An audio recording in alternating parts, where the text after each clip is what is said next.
കണ്ണുകളും കാതുകളും തുറന്നു വയ്ക്കുക. കൂട്ടുകുടുംബത്തിൽ നിന്നും അണുകുടുംബത്തിലേക്ക് മാറിയപ്പോൾ ഒറ്റപ്പെടുന്ന ഈ വൃദ്ധജനത്തെ നിങ്ങൾ എങ്ങാനും കണ്ടു. ജാതിയുടെയും മതത്തിന്റെയും അതിർവരമ്പുകളില്ലാതെ സ്നേഹം പങ്കുവെക്കുന്നവർ മക്കളും മരുമക്കളും വിദേശത്തേക്ക് സ്വന്തം കൂടുതൽ പോകുമ്പോൾ ഒറ്റപ്പെട്ടു പോകുന്ന ഒരു സമൂഹം ഇവിടെ വൃദ്ധസദനങ്ങൾ കൂടുപോലെ മുളച്ചു വന്നു. ഞങ്ങൾ അവതരിപ്പിക്കുന്നു വൃദ്ധസദനം. രംഗത്ത് സിസ്റ്റർ തെരേസ, ഷിബി, ദമ്പതികൾ അച്ചുവട്ടൻ എൽ ശാന്തിജി, കൃഷ്ണവേണി അമ്മ, രാജേശ്വരി ബാലസുബ്രഹ്മണ്യൻ, ദേവകി അന്തർജലം, അംബിക ഗോപാലൻകുട്ടി, പോക്കർ ഹാജി, അഡ്വക്കേറ്റ് രത്നകുമാരി ഗിരീഷ്, പോക്കർ ഹാജിയുടെ നാലാമത്തെ ബേബി കുഞ്ഞാലി തറവാട്ടിൽ പാത്രം വിധു കിരൺദാസ്, മിസസ് മോണിക്ക, അമൃത മനോഹർ, കല്ലുങ്കൽ സാറാമ, ലേഖ ഖേയം, മക്കൾ ഡെയ്സി, ലക്ഷ്മി മനോഹരൻ, സൂസൻ, ഇന്ദു. ഞങ്ങൾ അവതരിപ്പിക്കുന്നു വൃദ്ധസദനം.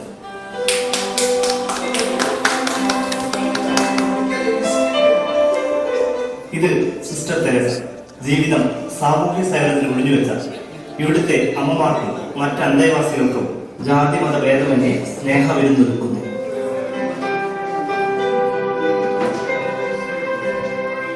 ഇവർ അച്ചുവട്ടനും ശാന്തരത്തിൽ ജീവിത സായാഹ്നത്തിലും ഒരുമിച്ച് ഇവിടെ എത്തിയവർ. ഇത് ദേവകി അന്തർജലം. എവിടെയാണെങ്കിലും ദേവിക്ക് പൂക്കൾ അർച്ചന ചെയ്ത് ജീവിക്കുന്ന തികച്ചും ഈശ്വരഭക്തയായ ഒരു ഗുരുനാണ്.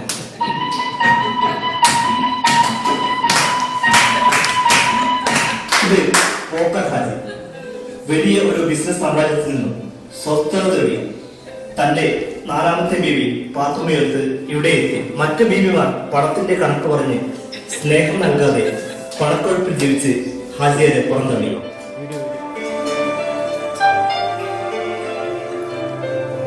ഇത് കുഞ്ഞാലി തറവാട്ടിൽ പാത്രമാണ്.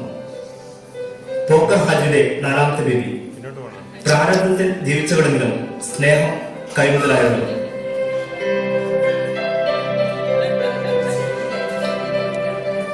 ഇത് മിസസ് മോണിക്ക. കുട്ടികളില്ലാതെ ജീവിതത്തിന്റെ സായം സന്ധ്യകളിൽ ഒറ്റപ്പെട്ടു.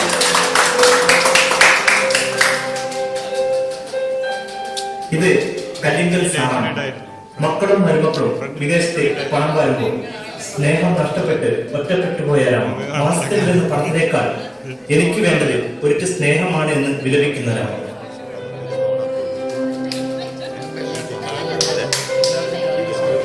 ഇത് സാറായുടെ മക്കൾ ഡെയ്സിയും സൂസനും. വേനലവധിക്ക് വിദേശത്ത് നിന്നും എത്തി ഒരു വഴിപാട് പോലെ അമ്മയെ കണ്ടു മടങ്ങുന്നതാണ്.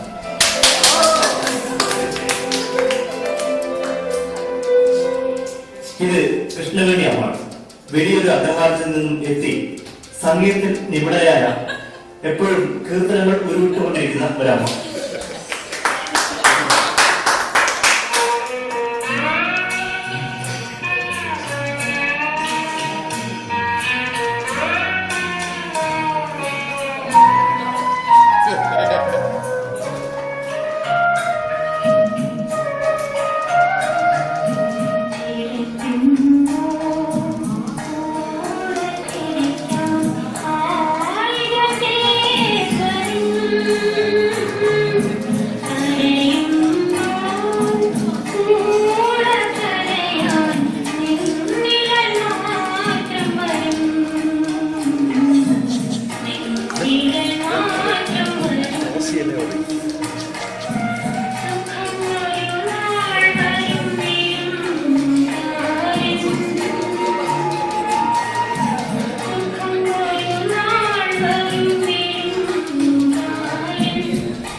ഇന്നലെ ഇവർ സമൂഹത്തിൽ വിലമതിക്കാനാവാത്ത നിധികളായിരുന്നു. ഇവരുടെ നൊമ്പരങ്ങൾ ആരറിയുന്നു? ഒന്നോർക്കുക, നിങ്ങളിൽ ആരും നാളെ ഇവരിൽ ഒരാളാകാതിരിക്കട്ടെ.